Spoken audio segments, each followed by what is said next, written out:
ସୁନା ରୂପା କିଣି ନ ପାରିଲେ ଅକ୍ଷୟ ତୃତୀୟାରେ କିଣନ୍ତୁ ଏହି 5ଟି ଜିନିଷ। ନମସ୍କାର ଫ୍ରେଣ୍ଡ, ଶୁଭ ଅକ୍ଷୟ ତୃତୀୟା। ଏହି ମହତ୍ତ୍ୱପୂର୍ଣ୍ଣ ଭିଡ଼ିଓରେ ମୁଁ ଆପଣଙ୍କୁ ଅକ୍ଷୟ ତୃତୀୟା ବିଷୟରେ କିଛି କହିବି।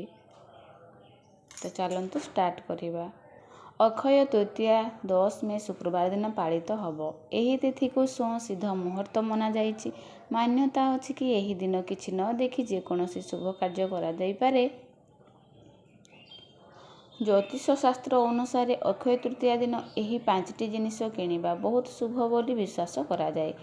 ଏହି ଦିନ ଏହି 5ଟି ଜିନିଷ କିଣିଲେ ଧନ ସମ୍ପତ୍ତି ବୃଦ୍ଧି ହୁଏ ଓ ପରିବାରର ସଦସ୍ୟଙ୍କର ଉନ୍ନତି ହୁଏ। ଆସନ୍ତୁ ଜାଣିବା ଅକ୍ଷୟ ତୃତୀୟା ଦିନ କେଉଁ 5ଟି ଜିନିଷ କିଣିବା ଉଚିତ। ମାତା ଲକ୍ଷ୍ମୀଙ୍କ କୃପା ପାଇବା ପାଇଁ କମେଣ୍ଟ ବକ୍ସରେ ନିଶ୍ଚୟ ଜୟ ମା ଲକ୍ଷ୍ମୀ ଲେଖନ୍ତୁ। ନମ୍ବର 1 ତୁଳା।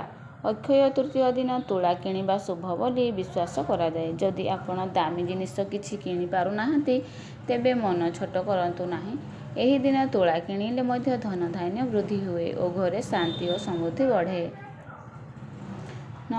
ନମ୍ବର 2 ସନ୍ଧେବ ଲୁଣ। ଅକ୍ଷୟ ତୃତୀୟା ଦିନ ସନ୍ଧେବ ଲୁଣ କିଣି ଆଣିବା ବହୁତ ଶୁଭ ମନାଯାଏ। ସନ୍ଧେବ ଲୁଣର ସମ୍ବନ୍ଧ ଭୌତିକ ସୁଖ ସୁବିଧାର ସ୍ୱାମୀ ଶୁକ୍ର ଓ ମାନସିକ ଶାନ୍ତିର କାରକ ଗ୍ରହ ଚନ୍ଦ୍ରଦେବଙ୍କର ହୋଇଥାଏ। ଏହି ଦିନ ସନ୍ଧେବ ଲୁଣ କିଣିଲେ ଧନ ସମ୍ପତ୍ତିର ବୃଦ୍ଧି ହୁଏ, କିନ୍ତୁ ଏହି ଦିନ ସନ୍ଧେବ ଲୁଣର ସେବନ ଭୁଲରେ ବି କରନ୍ତୁ ନାହିଁ। ନମ୍ବର 3 ମାଟି ପାତ୍ର। ଅକ୍ଷୟ ତୃତୀୟା ଦିନ ମାଟିର ମହତ ସୁନା କିଣିବା ସହିତ ସମାନ ବୋଲି ବିଶ୍ୱାସ ଅଛି। ଯଦି ଆପଣ ସୁନା ରୂପା କିଣି ପାରୁନାହାନ୍ତି ତେବେ ମାଟି ତିଆରି ଜିନିଷ ଯେମିତି ମାଟି କଳସ, ଦୀପ, ସୁରାଇ ଆଦି ଜିନିଷ ଏହି ଦିନ ଘରକୁ ଆଣିଲେ ଆପଣଙ୍କର ସମ୍ପତ୍ତି ବୃଦ୍ଧି ହେବ ଓ ପରିବାର ସଦସ୍ୟଙ୍କର ଉନ୍ନତି ହେବ। ନମ୍ବର 4 ଯଅ କିମ୍ବା ସୋରିଷ। ଅକ୍ଷୟ ତୃତୀୟା ଦିନ ଯଅ ବା ହଳଦିଆ ସୋରିଷ କିଣିବା ବହୁତ ଶୁଭ ହୋଇଥାଏ।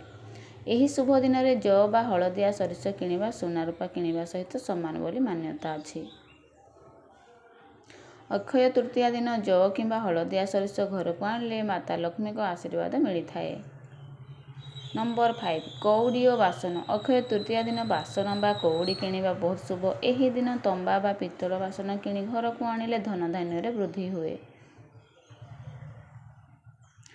କଉଡ଼ି ମାତା ଲକ୍ଷ୍ମୀଙ୍କୁ ବହୁତ ପ୍ରିୟ। ଏହି ଦିନ କଉଡ଼ି କିଣି ମାତା ଲକ୍ଷ୍ମୀଙ୍କ ଚରଣରେ ରଖିଲେ ଧନ ସମ୍ବନ୍ଧିତ ସମସ୍ୟାର ରହେ ନାହିଁ। ଜୟ ମା ଲକ୍ଷ୍ମୀ। ଭିଡ଼ିଓଟି ଯଦି ଭଲ ଲାଗିଥାଏ ଲାଇକ୍, ସେୟାର, କମେଣ୍ଟ କରିବା ପାଇଁ ଜମାରୁ ଭୁଲିବେନି।